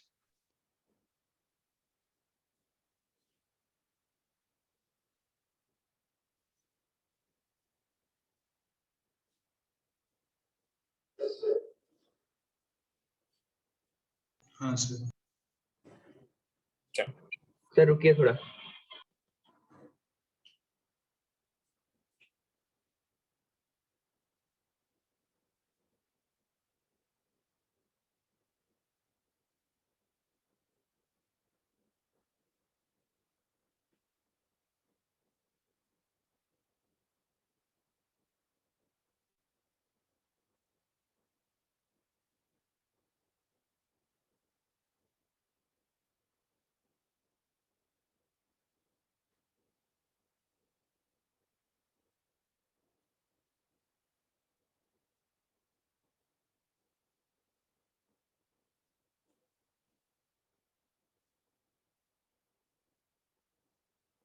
आगे चलूं? हाँ हाँ हो गया सर। ठीक है, तो देखो समझ में आया मेरा क्या कहना है कि अगर तुम्हें कभी एस्टिमेशन करने के लिए बोला जाए तो हम ये भी एस्टिमेशन कर सकते हैं। इनइक्वालिटी का बात कर रहा हूँ, एस्टिमेशन का तो नहीं है। इनइक्वालिटी में तो जो ट्रिक था वो ये था कि अगर ए से लेके एक्स बी तक होता है तो इसमें तुम अगर एफ ऑफ एक्स का मैक्सिमम कैपिटल एम निकालते हो, एफ ऑफ एक्स का मिनिमम स्मॉल एम निकालते हो, तब एफ ऑफ एक्स जो है तुम्हारा वो स्मॉल एम से लेके कैपिटल एम के बीच में लाई करता है। इसलिए ए से लेके भी F of x D x जो होगा वो m टाइम्स ऑफ ए से लेके बी dx और कैपिटल M टाइम्स ऑफ ए से लेके बी dx के बीच में लाई करेगा। जैसे अगर मैं तुमसे पूछूं कि prove that e minus 1/3 is less than 1 से लेके e dx by 2 plus ln x is less than e minus 1/2। तो क्योंकि अगर इंक्रीजिंग डिक्रीजिंग फंक्शन है तो चीजें बड़ा आसान हो जाता है, क्योंकि ln x एक इंक्रीजिंग फंक्शन है। अगर ln x एक इंक्रीजिंग फंक्शन है तो तुम इनइक्वालिटी यहाँ पे डायरेक्टली लगा सकते हो। x कहां से कहां तक है? 1 से ई। उनसे तो ln x कहां से कहां तक होगा? 0 से 1 तक। तो 2 प्लस ln x कहां से कहां तक होगा? 2 से लेके 3 तक। तो देखो 2 3 है, ठीक है, जो ऑब्जर्व किया गया। अगर मैं रेसिप्रोकल कर दूं तो 2 प्लस ln x कहां से कहां तक होगा? 1/3 से लेके 1/2 तक। कहां से कहां तक इंटीग्रेट करना है? 1 से ही 1/2 प्लस ln x dx कहां से कहां तक होगा तब? 1/3 1 से लेके e dx और ये क्या 1/2 1 से लेके e dx। तो ये क्या बन गया 1/3 times of e minus 1 is less then i is less then क्या, वही तो प्रूफ करना था। खेला खत्म। किसी को लिखना है तो लिख।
आगे चलूं? Yes sir. मगर कभी कभी चीज ऐसा नहीं होगा, कभी कभी तुम्हें एओडी के हेल्प से मैक्सिमम मिनिमा भी निकालना पड़ सकता है।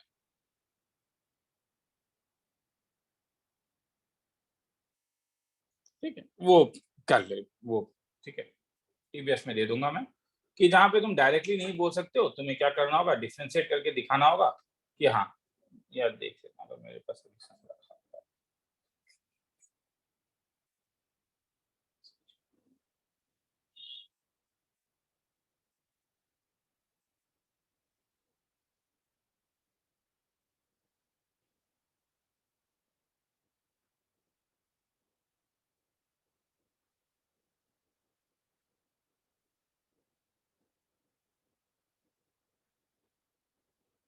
एक समय मेरे पास प्रॉब्लम प्रूव दैट 1 से E square ln x by root x dx is less than a times of 2 times of e minus 1 by e। ठीक है, तो मेरा यहाँ पे फंक्शन क्या है तब ln x by root x। इसका मैक्सिमम मिनिमम निकालना इतना आसान नहीं है डायरेक्टली, मतलब बनना तो आसान ही है। एफ डैश एक्स निकालोगे क्या निकलेगा, रूट एक्स का whole square root X ln x का differentiation 1/x minus root X का differentiation 1/2 root X. Critical point निकालोगे तो क्या मिला, F dash X is equal to 0 मतलब 1/√x minus ln x by 2 root x is equal to 0। इसका मतलब ln x is equal to 2 मतलब x का वैल्यू e स्क्वायर। तो फंक्शन का वैल्यू कहाँ का निकालोगे, एक बार f(1) में निकालो। f(1) में क्या वैल्यू निकला इसका, ln1 0 होता है। f(e स्क्वायर) में क्या वैल्यू मिला, ln e स्क्वायर 2 होता है डिवाइडेड बाई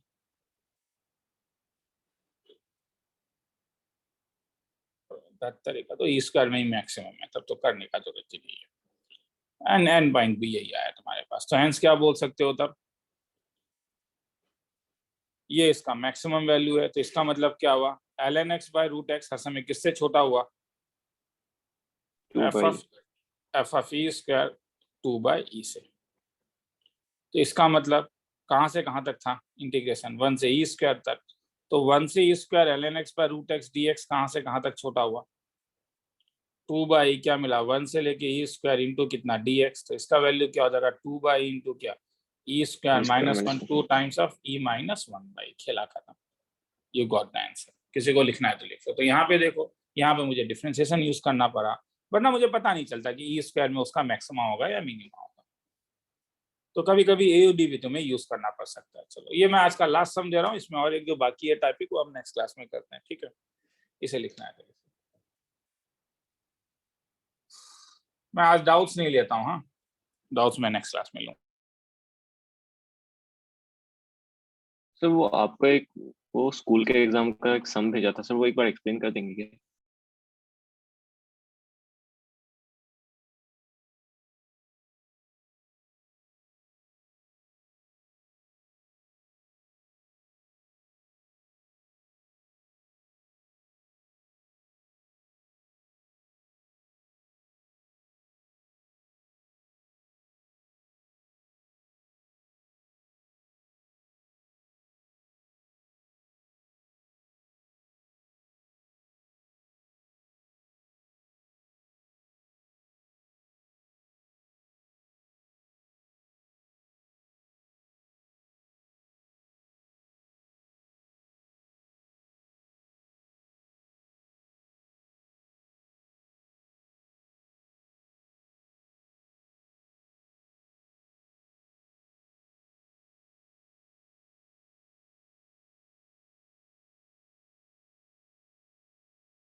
लिख लिया,